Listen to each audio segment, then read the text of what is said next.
Teresa aceptó a Karenin tal como era. No pretendía transformarlo a su imagen y semejanza. Estaba de antemano de acuerdo con su mundo canino. No pretendía quitárselo. No tenía celos de sus aventuras secretas.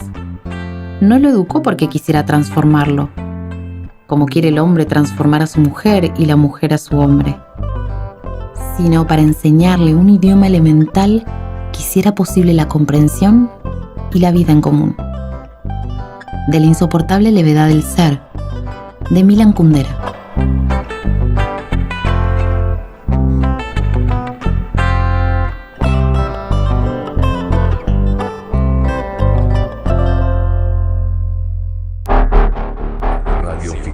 Radioficción por las noches. No, hace unos días estaba charlando con una chiquita que conozco y en la charla, que tenía que hacer los deberes y tenía unas consignas que contestar, le pregunté yo, mejor dicho, ¿y sobre qué se trata lo que te preguntó la maestra? Y no, tengo que decir que es la identidad. Y dice, no sé si voy a buscar un librito o algo para leer. Y ahí le digo, bueno, a ver, ¿cómo sabes vos cómo te llamás y qué apellido tenés? ¿Y vos cómo lo sabés eso? Si yo te llamo por tu nombre, vos venís, o sea... Y empezamos a charlar por ese lugar, ¿no? Del nombre, el apellido, quiénes son sus padres, quiénes son sus abuelos. O sea, ella tenía que hacer un trabajo escolar sí, sobre o acerca de la identidad, o qué significaba identidad. Claro, una pequeña, no de tantos años, escolar. No, creo que entendí y voy a escribir sola. Bueno, me pareció que estaba bueno que tratara de elaborar algo sola a partir de alguna preguntita que uno le hizo. Pero es mucho más complejo que eso, o sea, hablar de la identidad es mucho más que el nombre y un apellido, ¿no? Porque eso dentro de todo nos lo eligen, no lo elegimos nosotros. Claro, no es el documento de identidad, ¿no? Y claro, porque bueno, eso es algo que está impuesto de alguna manera. Como que la identidad o el nombre y el apellido es como un punto de salida para construir la identidad. No creo que sea la identidad en sí misma. No, es algo muy impuesto el tema del nombre. Totalmente, creo que es una cosa que facilita el reconocimiento a nivel de un montón de población, pero a ver, uno se identifica con el nombre que tiene, no lo eligió, uno se identifica con otras cosas tal vez. Algunas personas se abrazan como si fuera una balsa el nombre y el apellido. O al apellido. Al apellido. Esta soy yo, o sea, esta es mi familia. Más que una balsa, el nombre es un ancla. Y sí, porque... En algunos casos yo creo que es un ancla. No lo quiero mover. Quiero...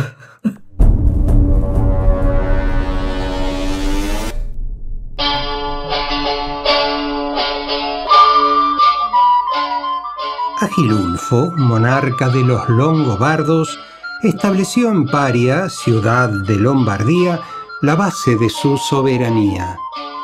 Como sus antecesores, tomó por mujer a Tendelinga, viuda de Autari, también soberano de los longobardos. La señora era hermosísima, prudente y honrada, pero desafortunada en afectos. Y yendo muy bien las cosas de los longobardos por la virtud y la razón de Agilulfo, aconteció que un palafrenero de la nombrada reina, hombre de muy ruin condición por su nacimiento, pero superior en su oficio y arrogante en su persona, se enamoró intensamente de la reina, y como su baja condición no le impedía advertir que aquel amor escapaba a toda conveniencia, a nadie se lo declaró, ni siquiera a ella con su mirada. Y sin esperanza alguna siguió viviendo. Pero se jactaba consigo mismo de haber puesto sus pensamientos en tan alto lugar, y ardiendo en amoroso calor, se dedicaba a hacer mejor que sus compañeros lo que a su reina pudiese complacer. Por esto, cuando la reina deseaba cabalgar, prefería de entre todos al Palafrén, lo que él tenía como un privilegio y no se apartaba de ella, juzgándose afortunado algunas veces si podía rozarle los vestidos. Pero el amor, como muchas veces vemos, cuando tiene menos esperanza suele aumentar, y así le sucedía al pobre palafrenero, que hallaba insoportable mantener su escondido deseo al que ninguna esperanza ayudaba. Y muchas veces, no logrando librarse de su amor, pensó en morir. Y reflexionando cómo lograrlo, decidió que fuese de tal manera que se notara que moría por el amor que había puesto y profesaba a la reina, y se propuso que fuera de manera que la fortuna le diese la posibilidad de obtener totalmente o en parte la satisfacción de su anhelo. No deseó manifestar nada a la reina, ni expresóle su amor escribiéndole, ya que sabía que era infructuoso hablar o escribir, mas resolvió ensayar, si era posible, por ingenio con ella acostarse. Mas no veía otro medio ni recurso que hacerse pasar por el rey, el cual no dormía con la reina de continuo. Y para ella llegar y entrar en su estancia, procuró el hombre averiguar en qué forma y hábito iba allá el rey. Y así, muchas veces durante la noche, se escondió en una gran sala del real palacio a la que daban los aposentos de la reina y del rey.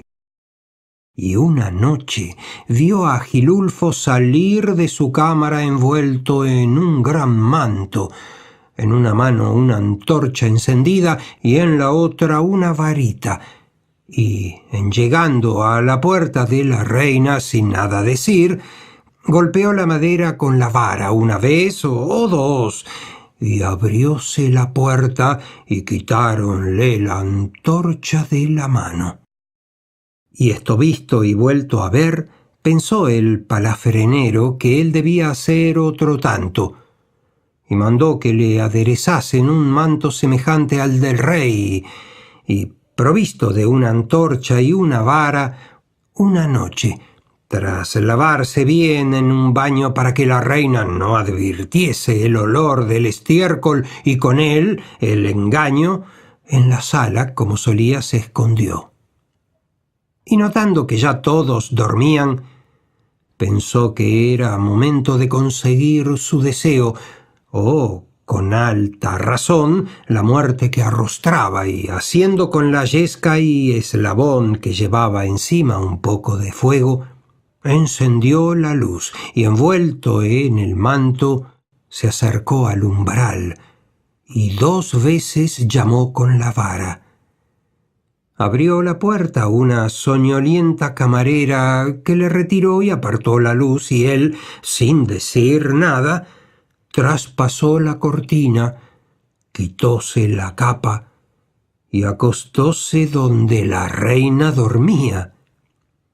Deseosamente la tomó en sus brazos y, fingiéndose conturbado por saber que en esos casos nunca el rey quería oír nada, sin nada decir ni que le dijesen, conoció carnalmente varias veces a la reina aquella noche.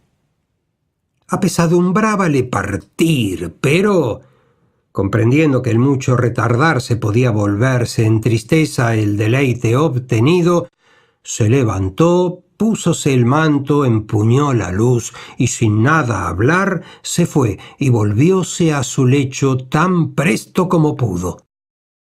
Y apenas había llegado allá cuando el rey, alzándose, fue a la cámara de la reina, de lo que ella se maravilló mucho, y entrando en el lecho y alegremente saludándola, ella, adquiriendo osadía con el júbilo de su marido, dijo: «Señor, ¿qué novedad es la de esta noche? A instantes que os partisteis de mí y más que de costumbre os habéis refosilado conmigo y tan pronto volvéis. Mirad lo que hacéis».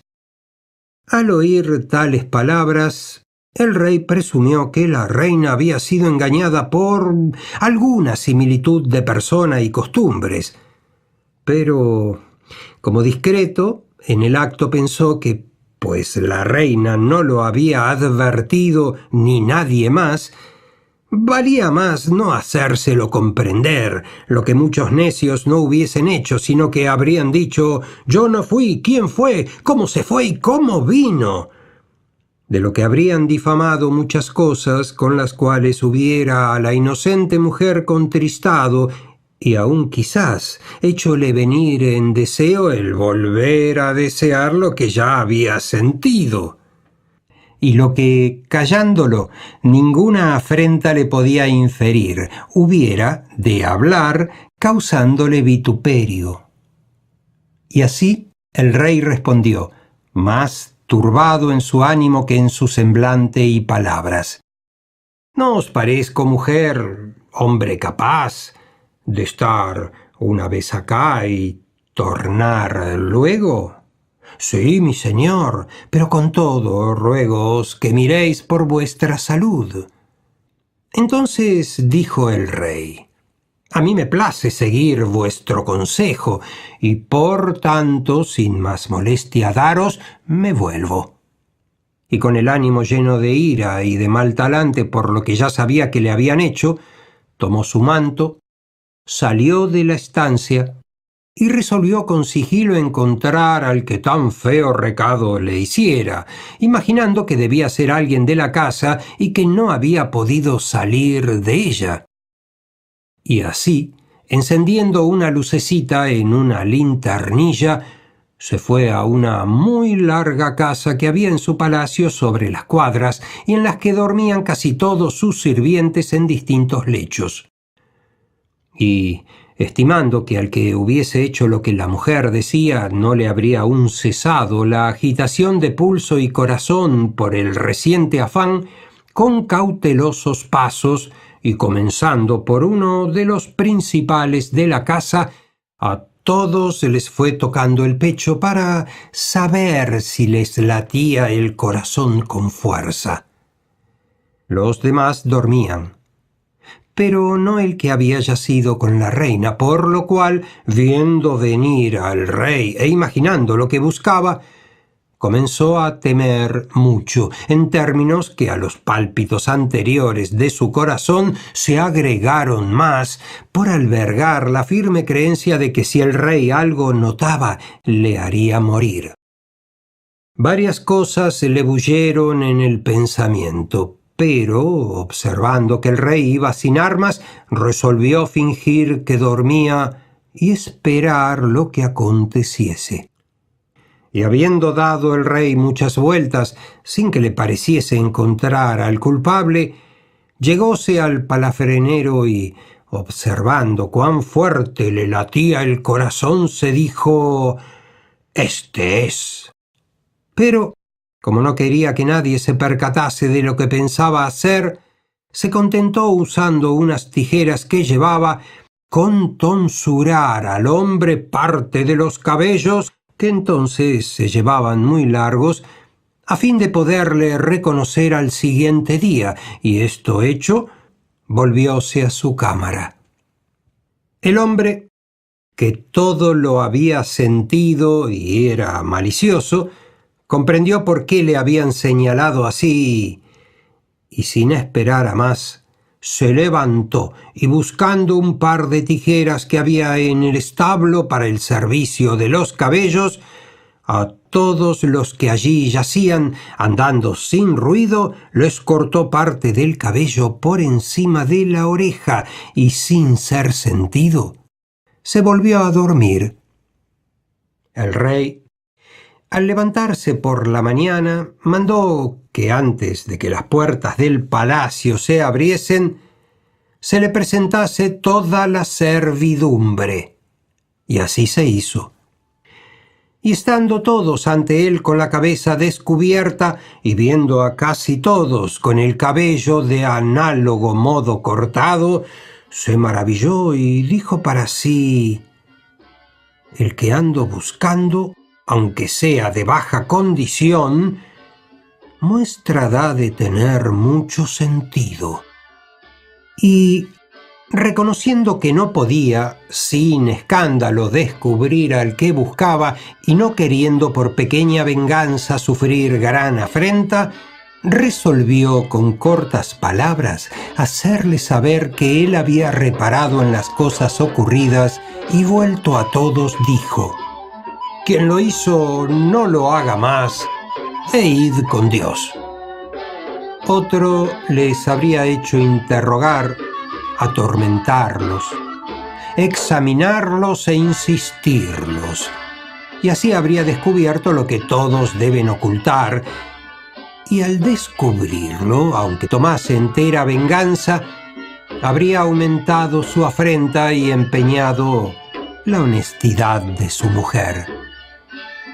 Los que sus palabras oyeron se pasmaron y largamente trataron entre sí de lo que el rey había querido significar, pero nadie entendió nada, salvo aquel que tenía motivos para ello, el cual, como discreto, nunca mientras vivió el rey esclareció el caso, ni nunca más su vida con tan expuesto acto confió a la fortuna.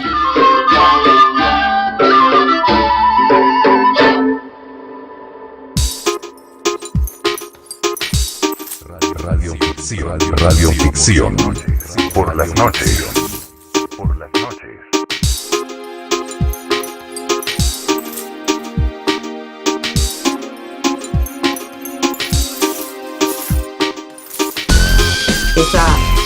A ver, la cuestión de que el apellido se perpetúe en el tiempo. Quiero el hijo varón, porque el hijo varón va a hacer que mi apellido continúe por generación y generación. A mí eso siempre me resultó muy ridículo. O la ridiculez de ponerle el nombre a tu hijo, ponerle el nombre del abuelo paterno, del abuelo del materno. Pero eso responde a un modelo, responde a un tipo de decisión respecto de cómo se ve la vida, ¿no? Por ahí, eligen el nombre de los abuelos, o eligen el nombre de un cantante famoso, o eligen el nombre de un artista o de un hombre de ciencia que seguramente ha descollado. ¿Y quién es esa persona? ¿No sería mejor decirle, mira, entre otras cosas que te estamos dando, hijo, está el nombre que después vos podrás cambiarlo, así como vas a cambiar muchas cosas en tu vida? Esto lo tenés en forma intermedia. Si te gustan, te lo podés quedar, obviamente. Claro. Pero si no, lo podrás cambiar. Pero es algo de lo que no se puede escapar, es parte de la historia. Porque si yo tengo un hijo y le pongo nombre X y después le cuento que me inspiré en el libro... Vos decís que hay un mandato, lo cual yo creo que es así también. Que existe Ay. y está en ese chiquito cuando después crezca, pensar o sentir si eso le pesa o no, si es parte de su historia, si lo quiere cambiar completamente. No, pero es distinto que él sepa que lo puede cambiar a decirle esto es inmodificable. Esto es inmodificable, por lo menos en nuestro país. Un poco En es nuestra así. cultura, porque hay otras culturas que de pronto los nombres se eligen de acuerdo a determinadas circunstancias en que fue, digamos, o el día en que nació, en cómo estaba la luna, o en el momento de la gestación que les pasaba, ¿no? Otros también recuerdan que a lo largo de la historia los apellidos venían de acuerdo al oficio.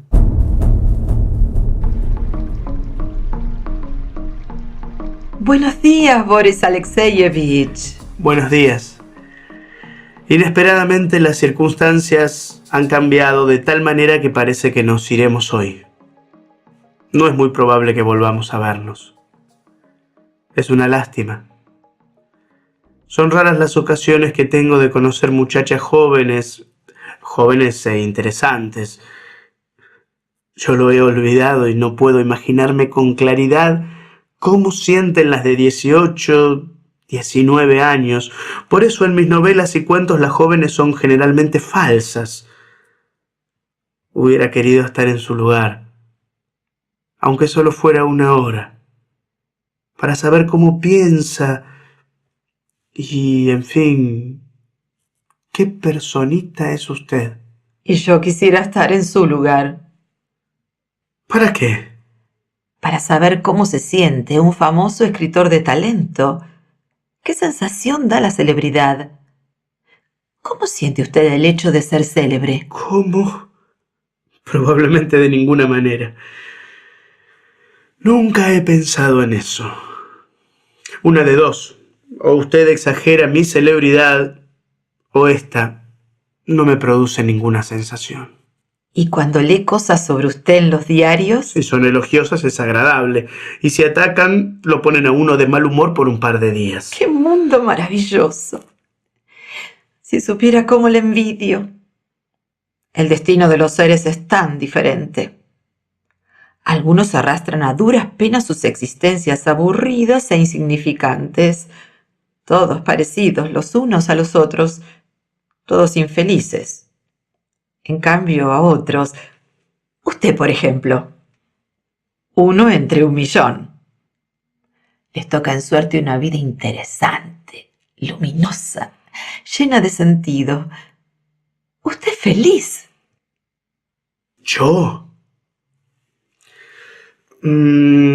Usted habla de la celebridad, de la dicha, de no sé qué vida luminosa e interesante, pero para mí todas estas lindas palabras, perdóneme, son como una mermelada que nunca como. Además, es usted muy joven y muy buena. Su vida es maravillosa. ¿Qué le encuentra de particular? ¿Qué hora es? Tengo que irme. Perdóneme, no dispongo de tiempo. Tengo que escribir. Usted ha puesto el dedo en la llaga, como se dice. Y ya estoy nervioso y un poco fastidiado. Bueno, hablemos. Hablemos de mi espléndida vida luminosa. Y bien, ¿por dónde empezamos? Existen pensamientos obsesivos. Por ejemplo, cuando un hombre piensa día y noche solamente en la luna. Yo también tengo una luna así. Día y noche se apodera de mí un pensamiento fijo. Debo escribir. Ni bien termino una novela ya sin saber por qué. Debo escribir la segunda, luego la tercera, después de la tercera, la cuarta. Escribo sin interrupción, como se cambia de caballos en un viaje de postas. De otra manera no me es posible. Le pregunto, ¿qué tiene esto de espléndido o de luminoso? ¡Qué absurda es la vida! Aquí estoy con usted, apasionándome y a la vez recordando todo el tiempo que me espera una novela inacabada. Veo una nube en forma de piano. Pienso, habrá que mencionar en alguna parte de mi novela que flotaba una nube en forma de piano. Huele a heliotropo. Rápidamente fijo en mi memoria olor penetrante, color de viudez, hacer mención al describir una noche de verano.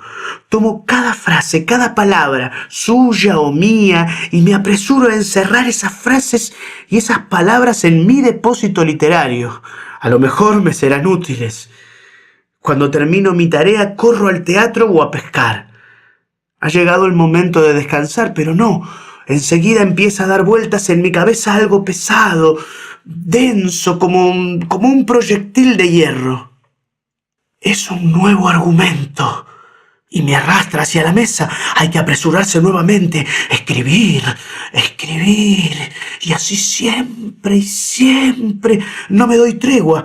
Siento que devoro mi propia vida, que para hacer la miel que luego doy a desconocidos, recojo el polen de mis mejores flores. Arranco estas mismas flores y pisoteo sus raíces. ¿No soy un loco acaso? ¿Acaso mis amigos y conocidos se comportan conmigo como con una persona cuerda? ¿Qué está escrito escribiendo ahora? ¿Con qué piensa regalarnos? Siempre lo mismo. Siempre lo mismo.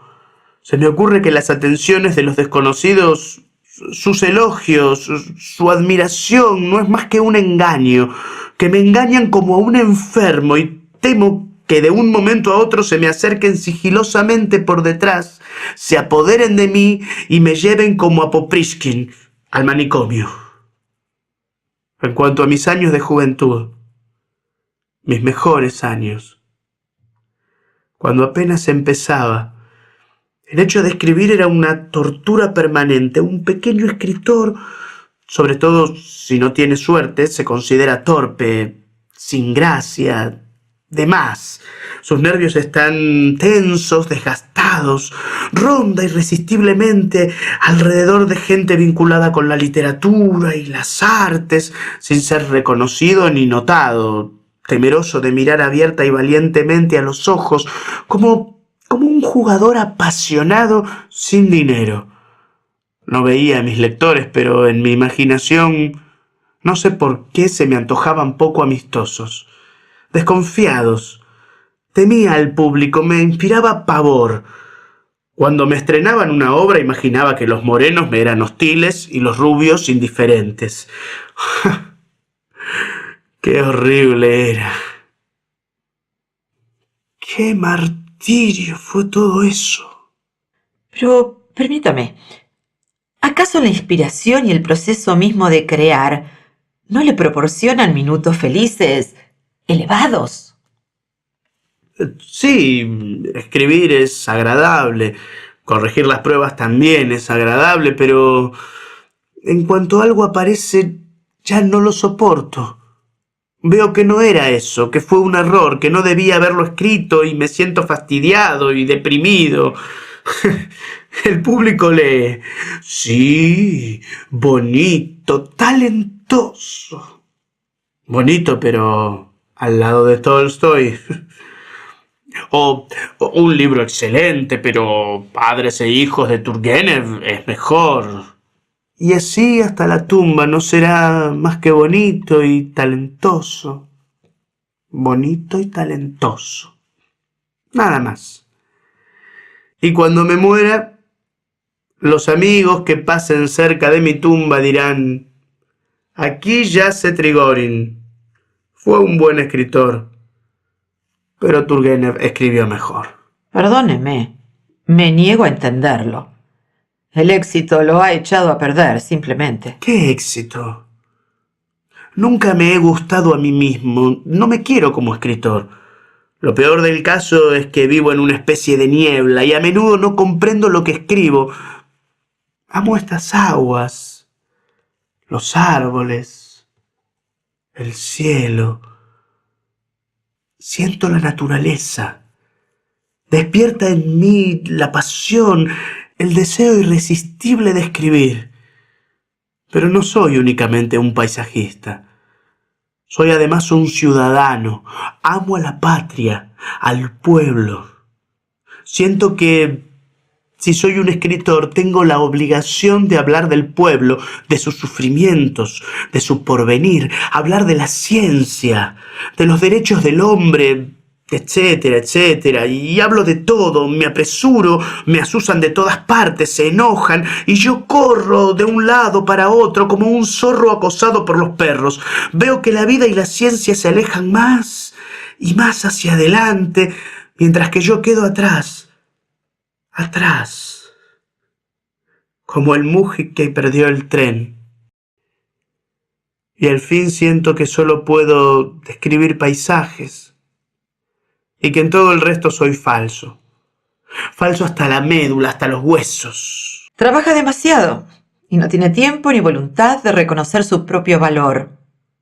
Siga descontento consigo mismo, pero para los otros, usted es grande y admirable. Si yo fuera un escritor como usted, entregaría la vida entera a la multitud, pero tendría conciencia de que la felicidad de ellos consiste solamente en elevarse hasta mí. Me llevarían en un carro triunfal. ¿Carro triunfal? ¿Acaso soy un Agamenón? Por la felicidad de ser escritora o actriz, soportaría el desamor de mi familia, la penuria, las decepciones. Viviría en una buhardilla y comería únicamente pan negro.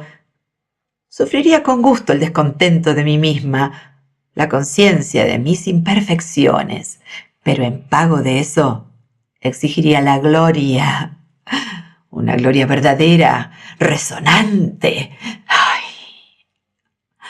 La cabeza me da vueltas. Uf. Boris Alkeisevich. Me llaman. Para preparar las maletas, seguramente. Y no tengo ningún deseo de irme de aquí. Ese lago. ¡Qué bendición! ¿Ve usted en aquella orilla una casa y un jardín? Sí. Es la finca de mi difunta madre. Nací allí. Toda mi vida ha transcurrido al borde de este lago. Conozco cada uno de sus islotes. Se está bien aquí. ¿Qué es esto? Una gaviota. La mató Konstantin Gavrilovich. Lindo pájaro. Verdaderamente no tengo deseos de irme. ¿Por qué no trata de persuadir a Irina Nikolaevna para que se quede? ¿Qué está escribiendo? Nada. Anoto. Se me ocurrió un argumento. Un argumento para un cuento breve. Al borde de un lago vive, desde su infancia, una joven muchacha como usted. Ama el lago como una gaviota y es feliz y libre como una gaviota. Pero llega por casualidad un hombre, la ve, y no teniendo nada que hacer, la destruye como a esta gaviota. Radioficción por las noches.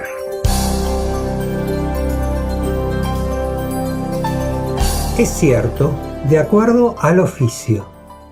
Y hoy los apellidos se mantienen, pero ingresan apellidos de otros países.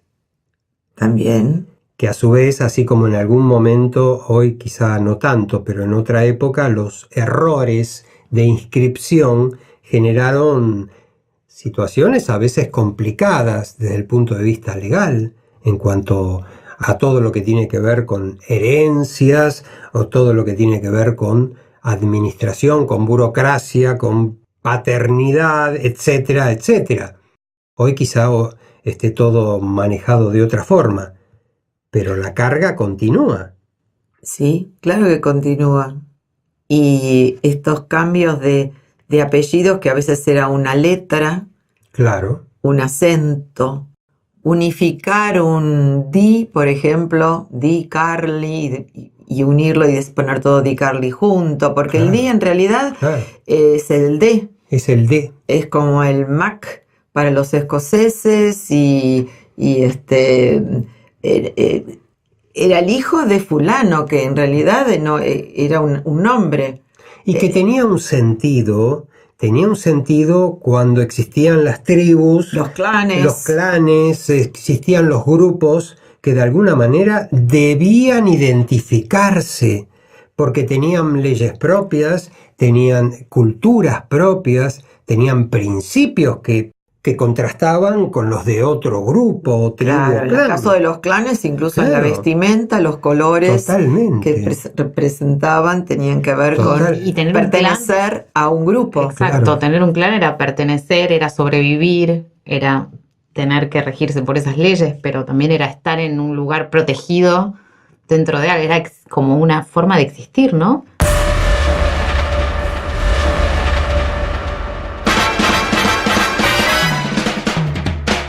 A 4, porque después de D'Artagnan venían los otros 3.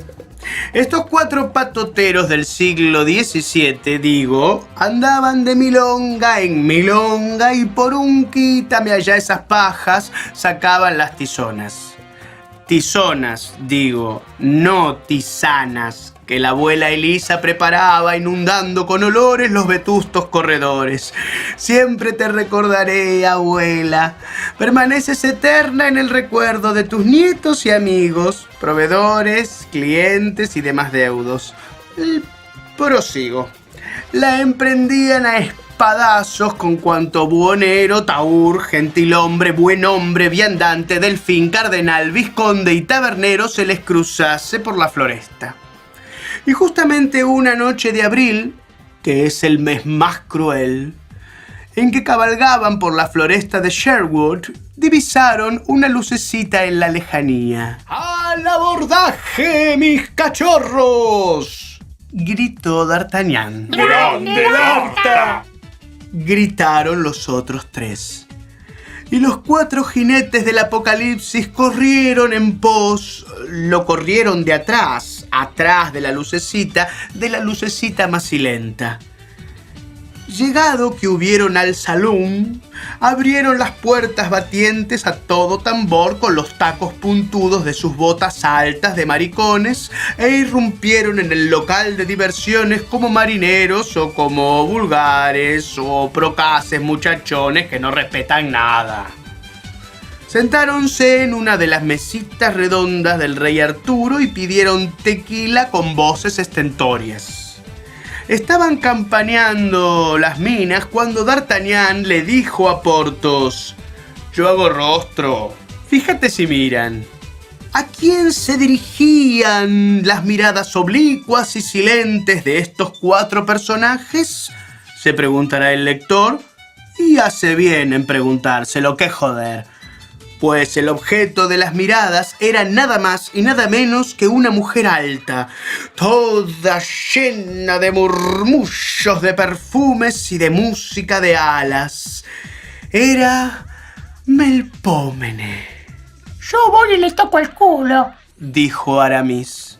«Usted se me queda en el moldecito», dijo D'Artagnan, y dando un voleo, se embozó con su poncho de vicuña y dijo: «Basta de cancán, pare la música». Una vez dicho esto, pateó a un musiquero, apartó a una copera con la espuela y entre el silencio de todos dirigióse al mostrador y dijo: «Déjame subir al carro, tabernero». ¿Qué se proponía el astuto D'Artagnan? ¿Qué pensamientos dignos de la picaresca española anidaban en los recovecos de su mente?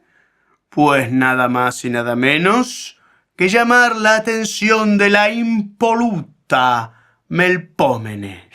El jefe está por arrimar la chata, dijo Aramis. ¡Voto habrías!, exclamó Porthos. ¡Caspa!, exclamó Athos. Bueno, la cuestión es que D'Artagnan se acerca, Melpómene retrocede.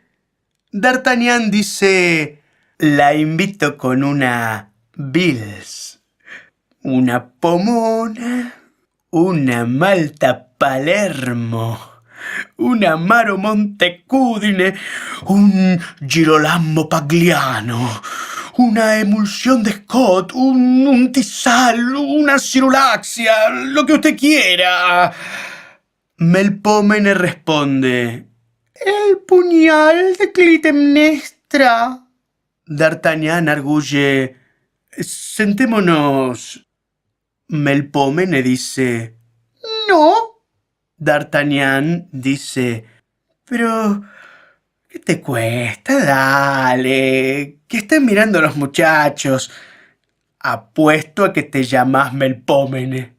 Melpómene exclama: «Picarona, ¿cuántas le dirán lo mismo?».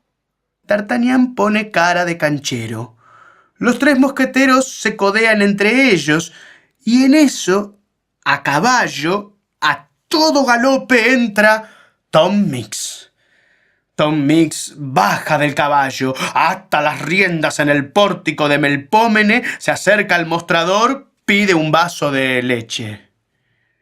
Soeces y güeros, hebenes, charros y safios, los patoteros promueven ruidosas ventosidades.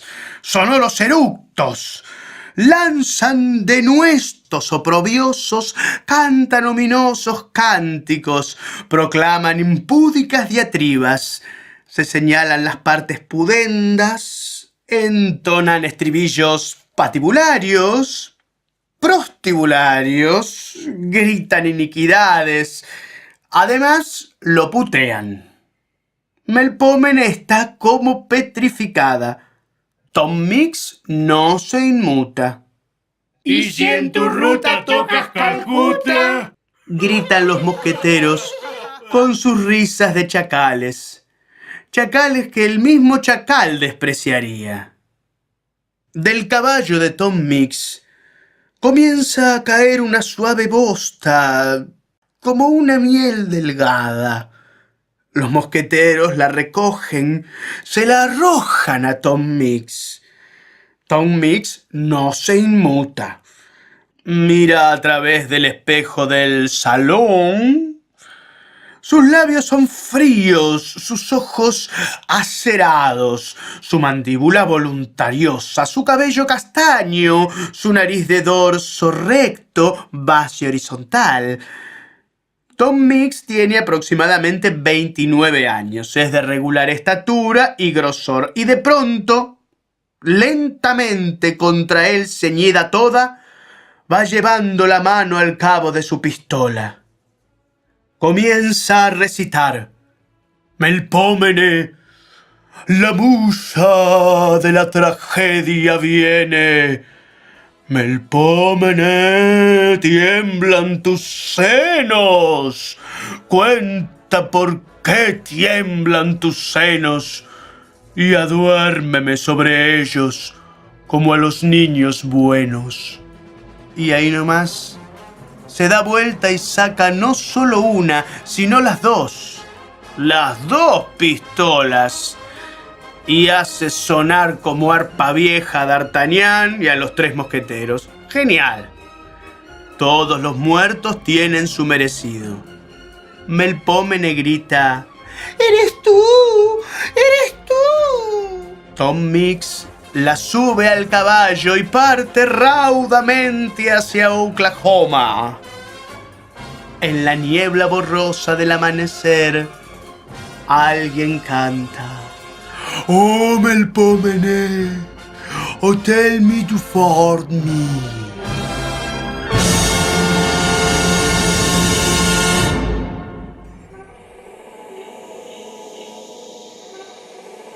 Radioficción. Radioficción. Por las noches. Radioficción. Por las noches.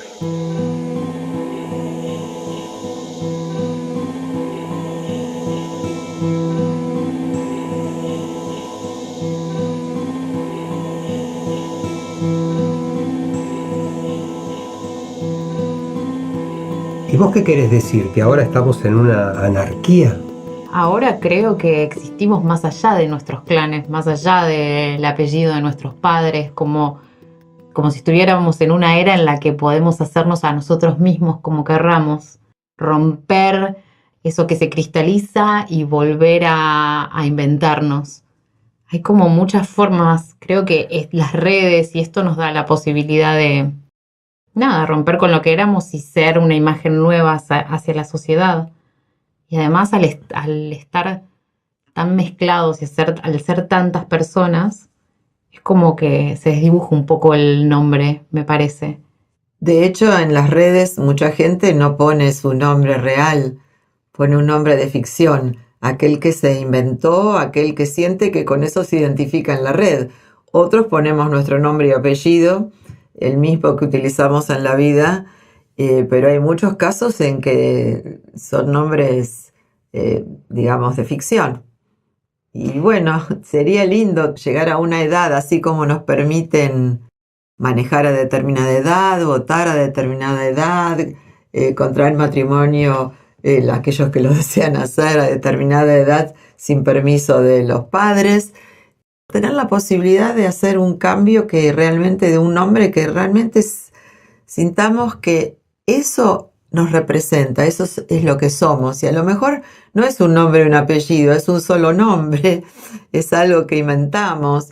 Pero bueno, nuestra sociedad sé que se puede cambiar salvo que la persona tenga un nombre o un apellido que tenga otra connotación y que lo lastime de alguna manera, sea por burla o porque realmente lo perjudica o la perjudica. Se puede cambiar legalmente, pero tener la libertad de poder hacerlo sería maravilloso. En última instancia, creo que es una decisión, o debería ser una decisión personal, y una decisión social. No sea cosa que pensemos que tenemos los beneficios de estar en un clan o estar en un grupo fuerte, y en realidad estamos a la buena de Dios, ¿no? Estamos totalmente solos, o estamos de alguna manera, creemos que estamos en libertad, pero en realidad estamos fraccionados.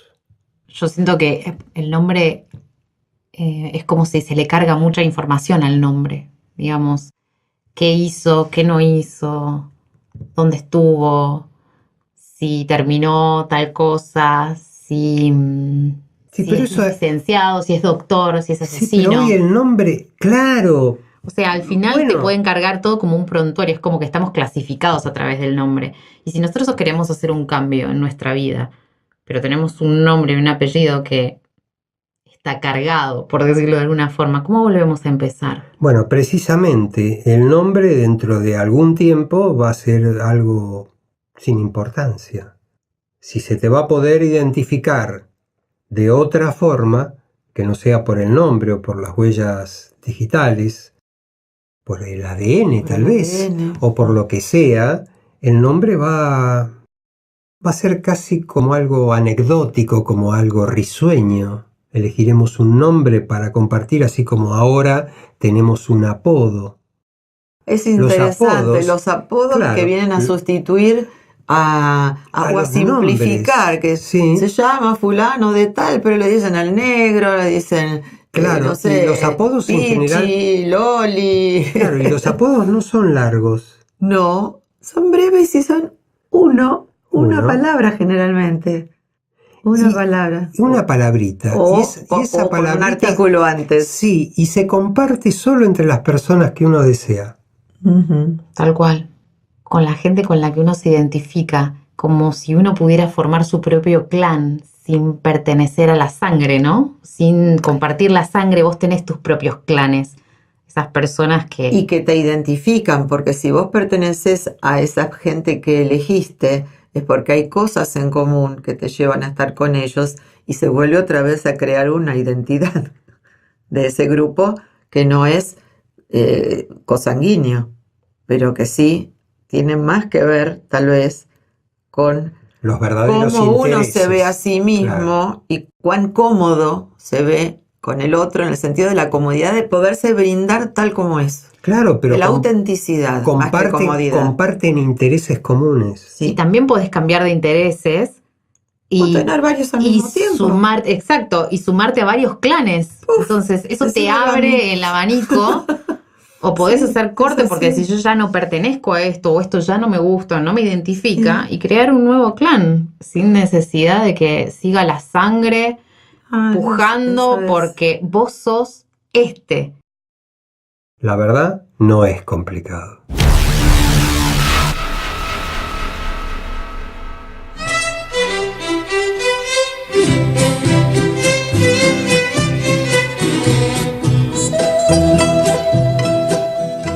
Fátima Lapuente fue novia de José Limón durante 10 años.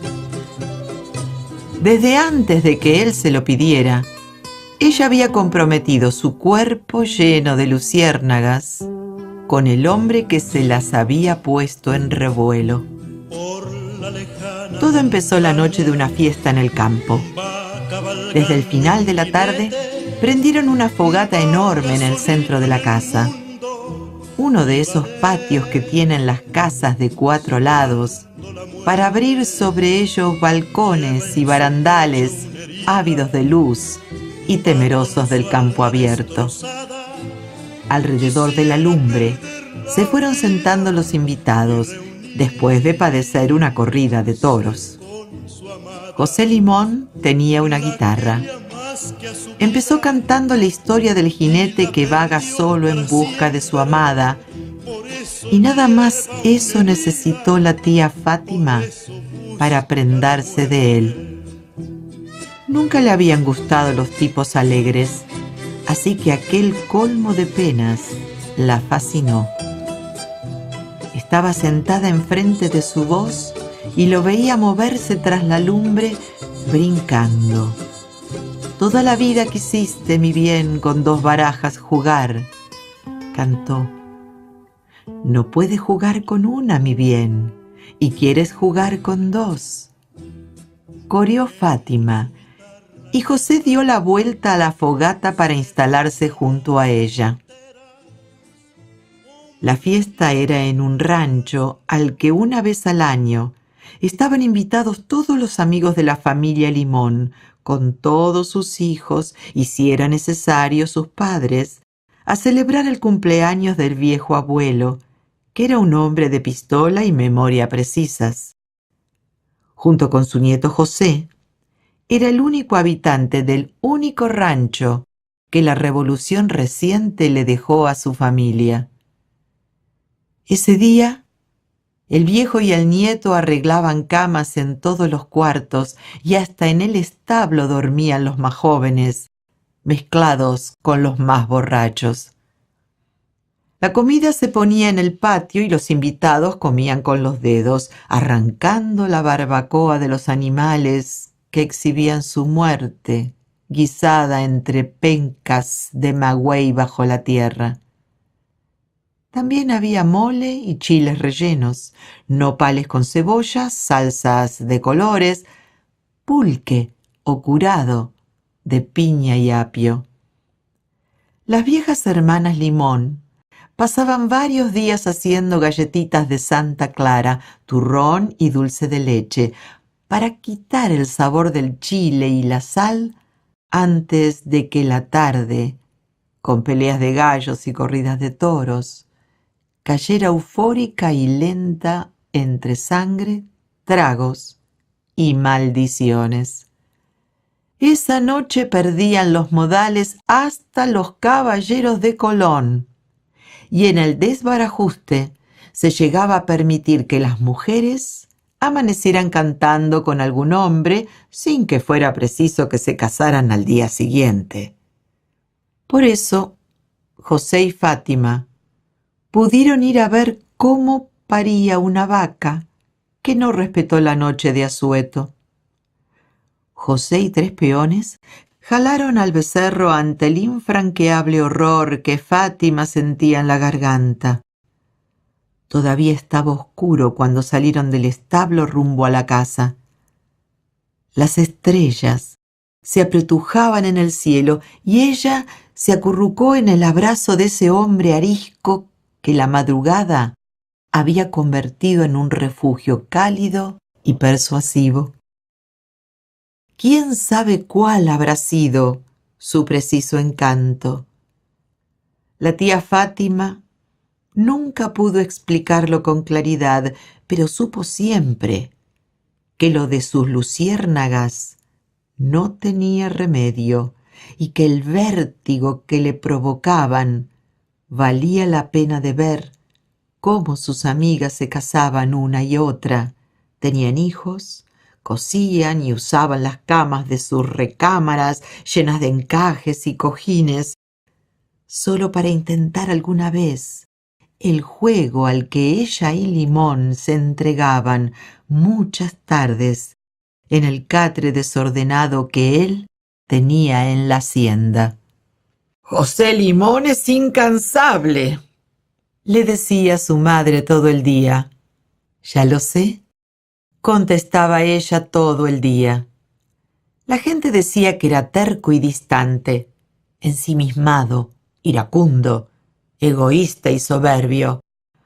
Cuentan también que tenía un cuerpo fuerte y las manos muy grandes, que miraba como quien guarda un secreto y que, siendo dueño de fábricas y tiendas, se empeñaba en vivir atado a la obligación de cuidar la hacienda consintiendo las locuras de su abuelo, como si la vida no le ofreciera caminos más cómodos y menos peligrosos. Entonces, los noviazgos eran largos, pero nunca del largo que alcanzó el de la tía Fátima. Después de los primeros 2 años, tras la muerte del abuelo, que parecía el único pretexto para no deshacerse del rancho y volver a la ciudad en busca de la vida en sosiego, y la novia que lo esperaba desde hacía años, todo el mundo empezó a preguntarse y preguntar cuándo era la boda. Solo la tía Fátima supo siempre que no había para cuándo, que Limón era inacible, que no le pondría nunca una casa ni a ella ni a nadie, que tenía otro pleito en la vida, que ni siquiera debía lamentar haberlo querido sin vueltas desde el principio, porque de no ser así, no hubiera sido nunca. Con él, hacerse del rogar habría sido inútil, quizá la pérdida de todo lo que les pasaba, porque les pasaban cosas a ellos dos juntos. Cosas que no tenían nada que ver ni con la paz ni con la cordura a la que otros aspiraban, sino con la guerra que hace unos cuantos solitarios y desasosegados. Llevaban 10 años de escandalizar con su eterno noviazgo, cuando a José Limón lo mataron los agraristas. Al menos eso se dijo en la ciudad, que habían sido los agraristas y nadie más que los agraristas, que lo odiaban porque tenía la hacienda dividida entre los nombres de todos sus parientes. No fueron los agraristas, dijo la tía Fátima con firmeza, antes de ir a besar el cadáver que aún nadie había movido del piso. Se hincó junto a él, acariciándolo con una mano y apoyando la otra en la humedad de los ladrillos. Lo alzó sin ayuda de nadie, como si estuviera acostumbrada al peso de aquel cuerpo enorme. Lo peinó, le cerró los ojos, le acarició mucho rato las mejillas heladas. Pidió a los peones que cavaran un hoyo abajo del fresno, junto a la casa. Mandó comprar un petate para envolver su tesoro y lo veló como si fuera un indio, rodeado de velas y lágrimas durante toda la noche. Al día siguiente, caminó frente a los amigos que lo cargaron y lo echaron a la tierra oscura, como si las órdenes de la novia fueran las de una viuda con todos los derechos. Nadie, ni los hermanos, ni los tíos, ni siquiera la madre, pudo intervenir en el orden de tal ceremonia. Más tarde, la tía Fátima escribió en su diario: «Hoy enterramos el cadáver de José, llorando y llorando, como si su muerte fuera posible. Para mañana sabremos que él nunca ha estado más vivo y que jamás podrá morirse antes que yo, porque no alcanzaría la tierra para cubrir la luz de su cuerpo a media tarde, ni el peor viento para acallar su voz hablando bajo. José me pertenece. Me atravesó la vida con su vida y no habrá quien me lo quite de los ojos y el alma, aunque se pretenda muerto. Nadie puede matar la parte de sí que ha hecho vivir en los otros». Nunca se casó. A nadie quiso y a nadie se le ocurrió intentar quererla. A los niños les parecía encantadora y extraña. No tenía hijos, no tomaba partido en los pleitos, Nunca la oyeron gritar ni carcajearse. Jamás la vieron llorar ni en la iglesia, ni en los entierros, ni en el teatro, ni en la Navidad. En cambio, la oyeron cantar con frecuencia. Durante las tardes de mayo llevaban a los niños a ofrecer flores y la tía Fátima cantaba desde el coro con su voz intensa y triste. Lo que hubiera sido un ritual de medio tono, hecho de niños en fila que le pegan con la flor al de adelante, se convertía con su canto en una ceremonia para privilegiados. Aún ahora, al evocar su voz, las luciérnagas de otros cuerpos se revuelven. Cuando murió la tía Fátima, 50 años más tarde que José Limón, la enterraron bajo el mismo fresno que a él. La noche del día en que se acostó para morirse, escribió en su diario: creo que el amor, como la eternidad, es una ambición, una hermosa ambición de los humanos.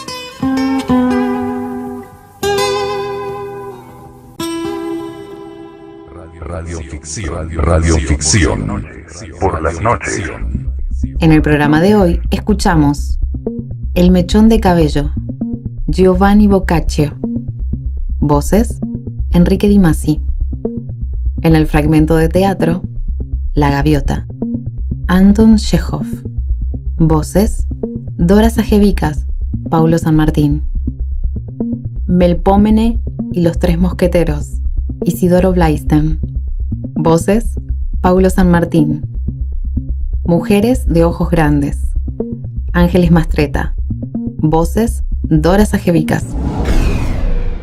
Contactanos en www.facebook.com/radioficción por las noches o a nuestro email radioficcionporlasnoches@gmail.com.